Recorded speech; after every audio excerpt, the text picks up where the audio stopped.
espero que sea algo que sea de mucho aprendizaje para ustedes. Entonces, en las infecciones eh, de la piel y los tejidos blandos, eh, vamos a hablar de varios tipos de ellos. Algo importante es nosotros conocer, ¿no?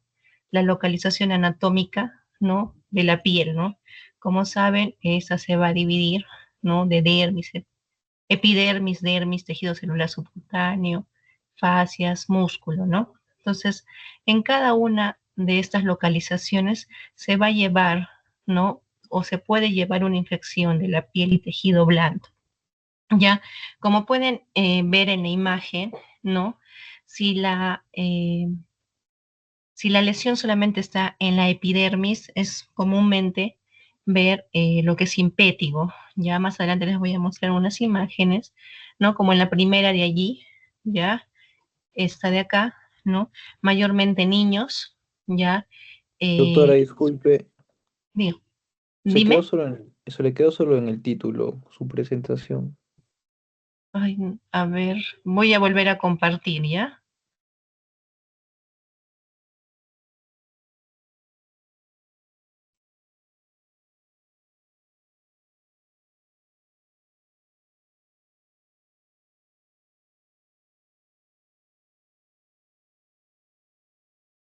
A ver, no sé qué ha pasado.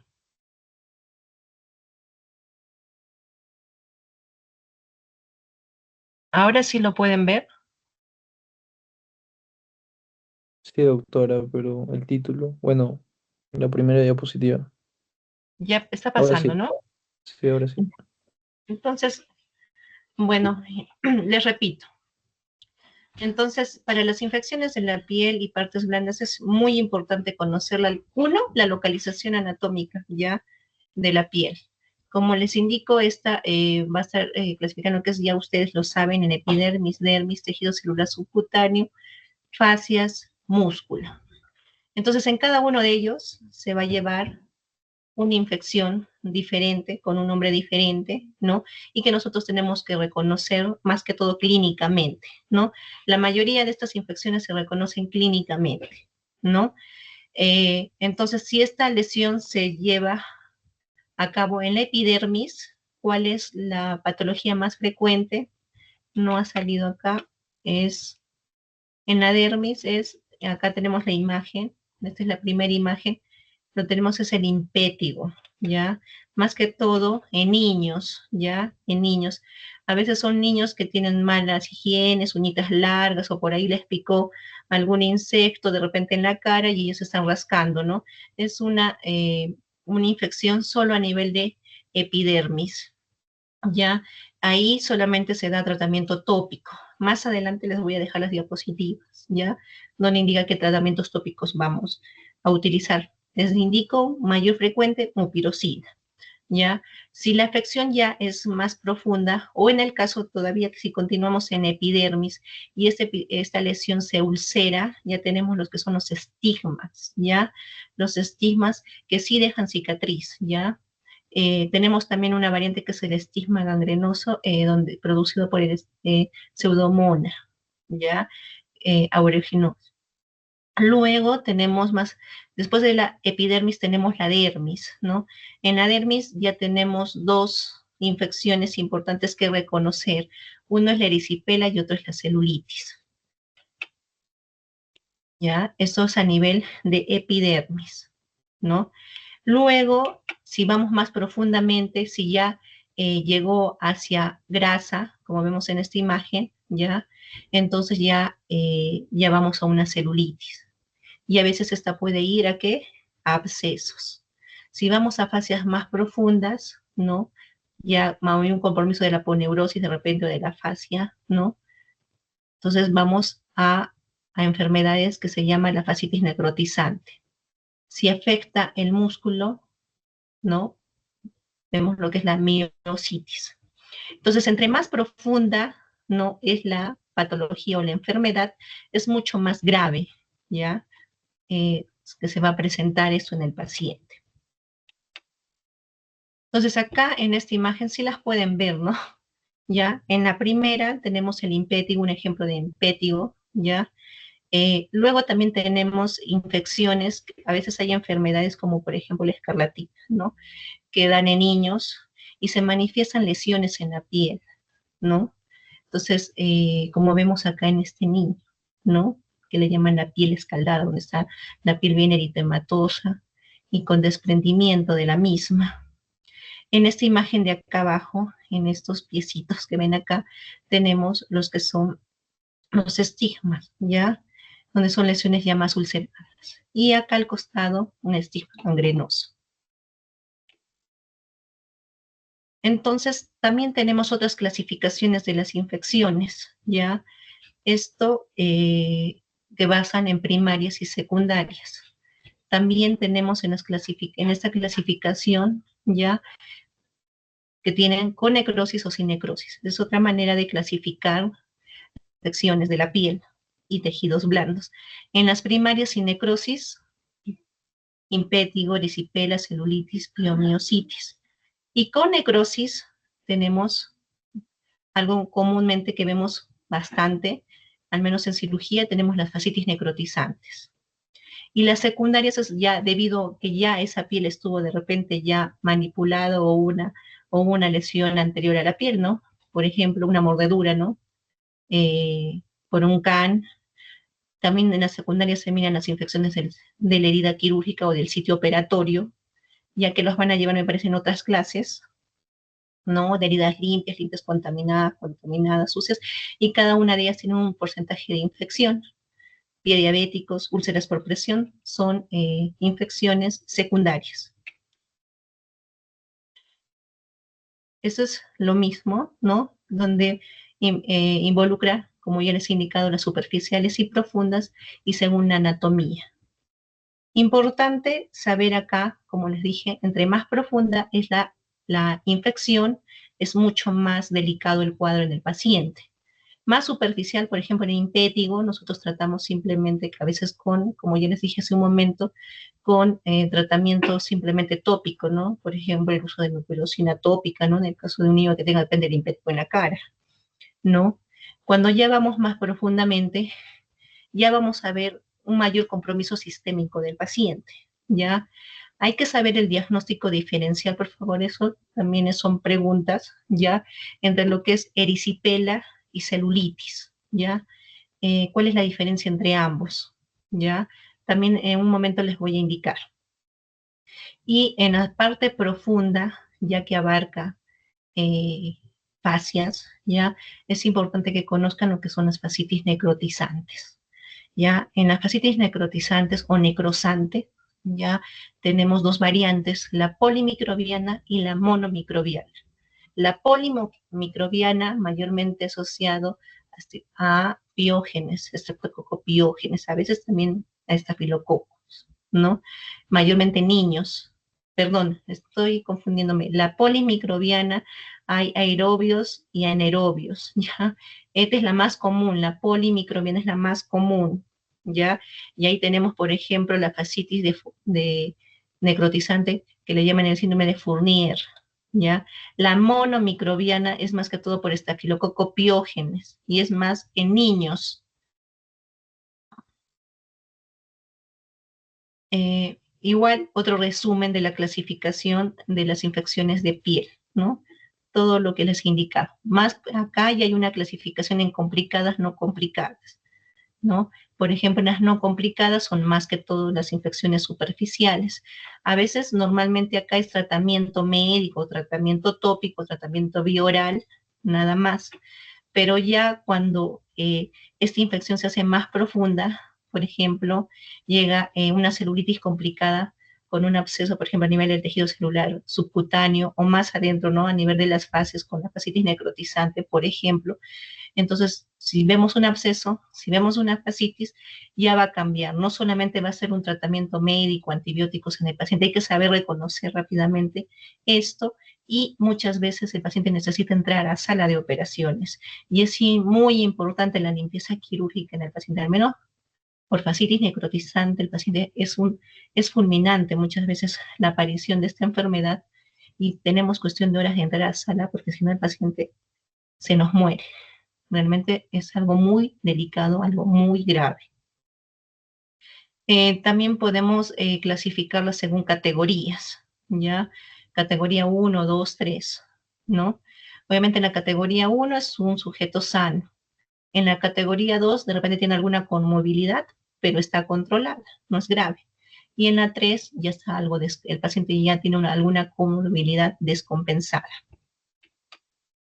Aquí también les muestro lo mismo, imágenes, ¿no? Del impétigo, que como ven la primera imagen es un niño, ¿no? Con una lesión mielesérica, ¿no? De color amarillo, ¿no? En esa zona. Como indica en el cuadro, normalmente se le da antibiótico-terapia tópica, ¿no?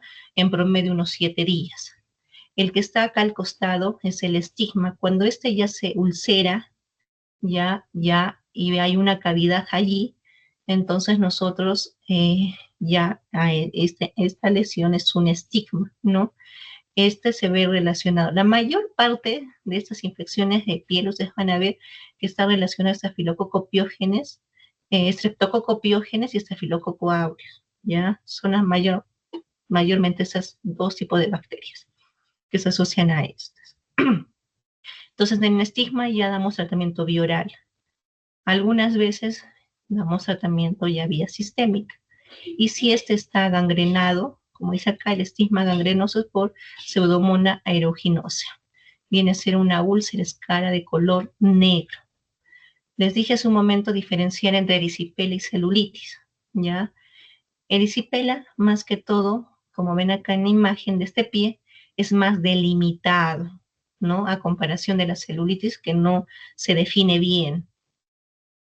Erisipela a veces normalmente afecta a un miembro, ¿no? De repente solamente la pierna izquierda, ¿no? Y la otra no se ve comprometida. Esta se ve bastante brillosa, indurada. En el erisipela se ve como son bordes bien definidos, pero elevados, ¿no?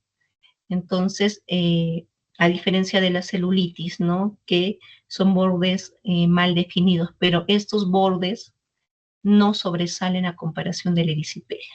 Ambos, tratamiento antibiótico. Celulitis puede complicarse hacia un absceso.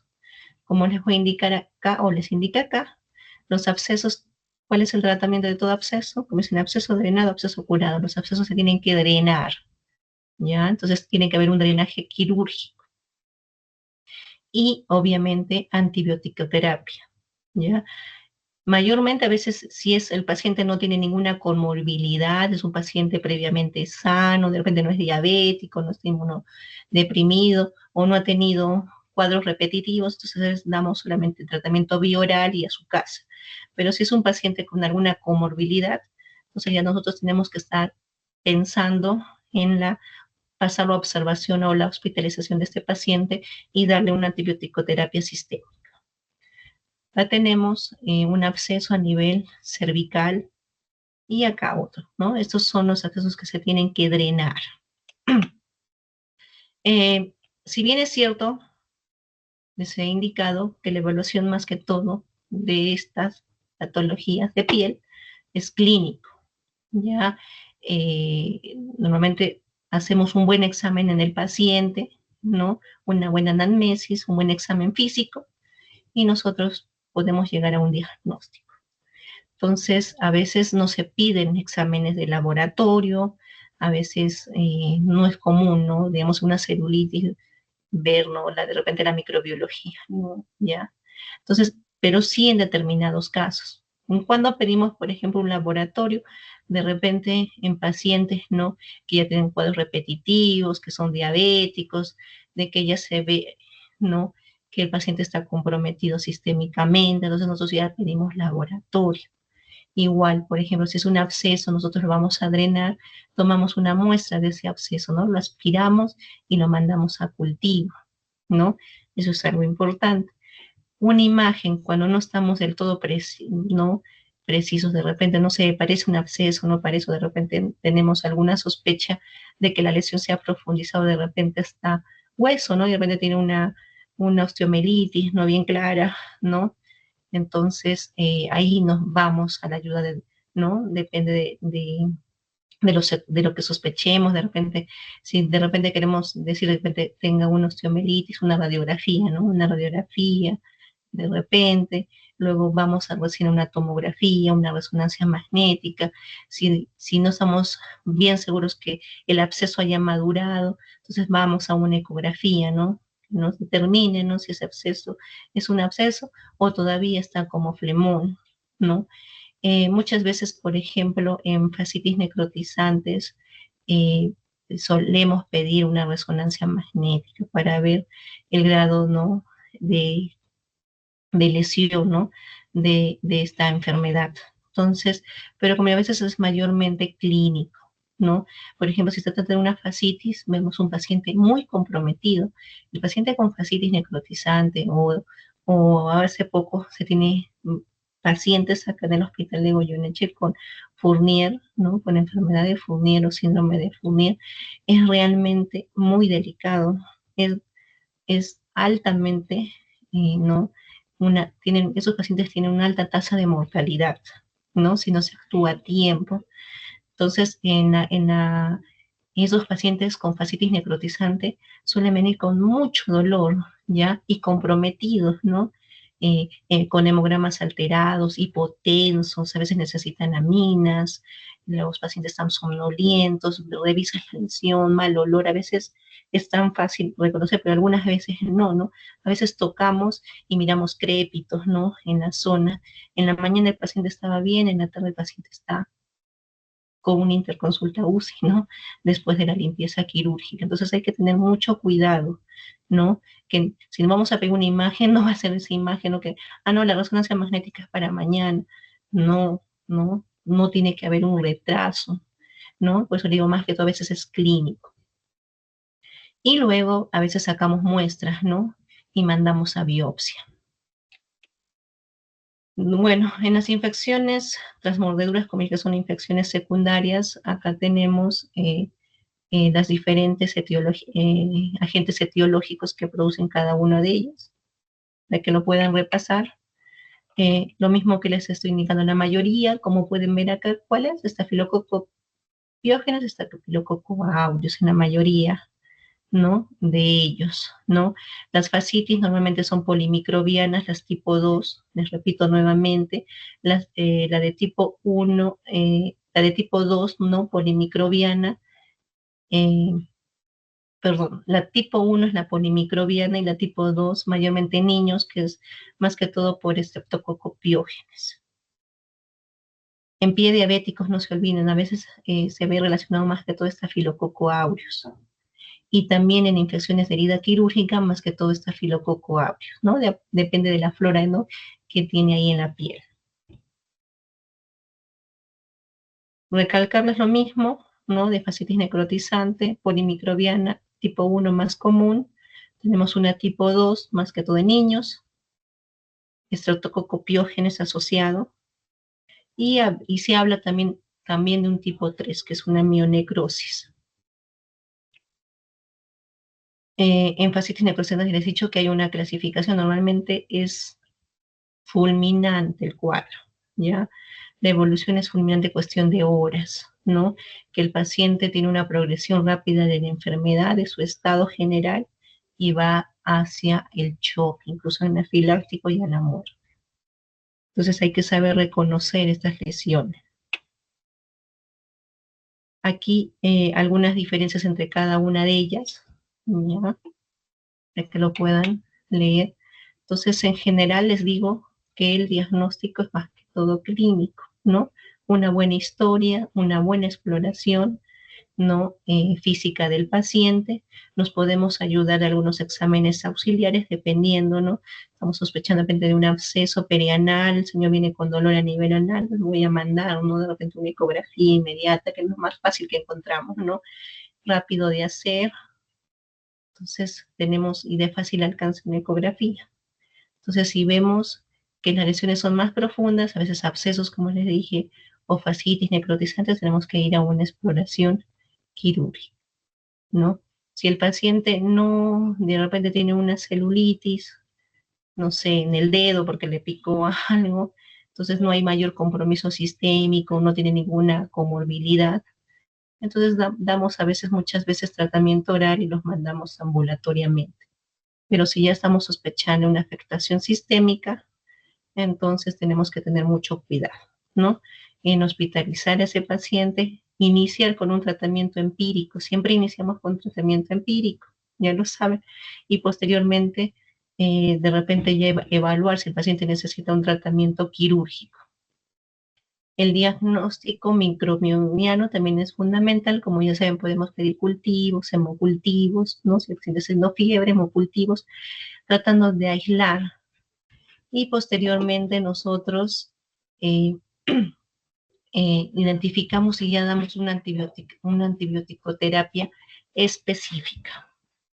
Discúlpenme un momento, por favor.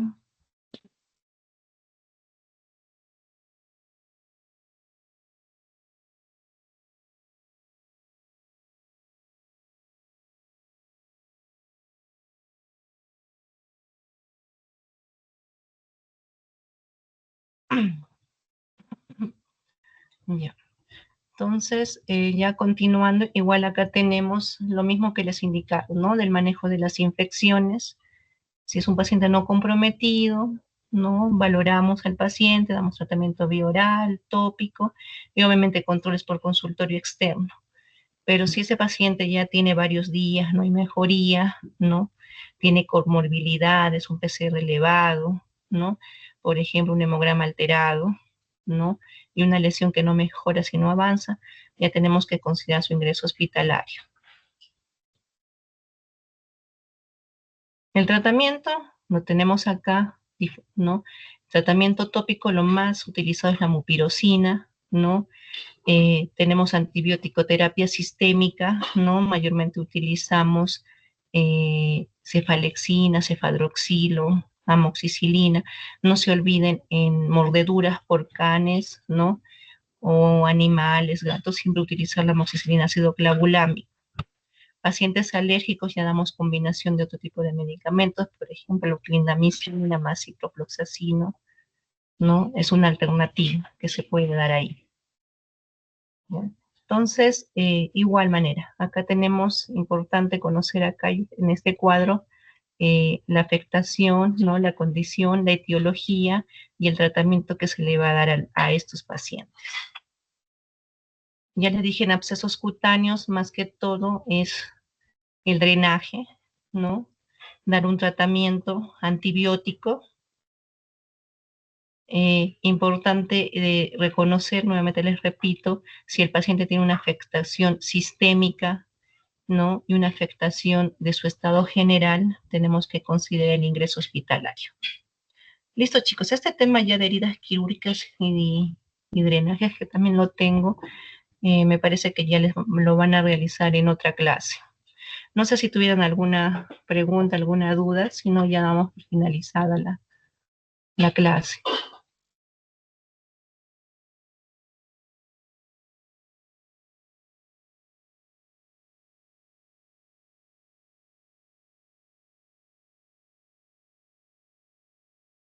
Entonces, me llegaron a escuchar, llegaron a ver las diapositivas. Sí, doctora. Sí, Sí, doctora. doctorita. Entonces, bueno, tengan esa diferencia básicamente, como les digo, no está difícil, ¿no? Las infecciones de la piel, y evalúen siempre el agente etiológico y obviamente eh, evaluar bien al paciente, ¿ya?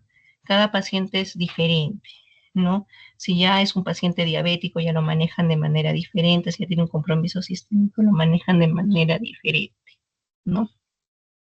Listo, chicos, entonces, buenas noches con todos. Nos vemos, hasta luego.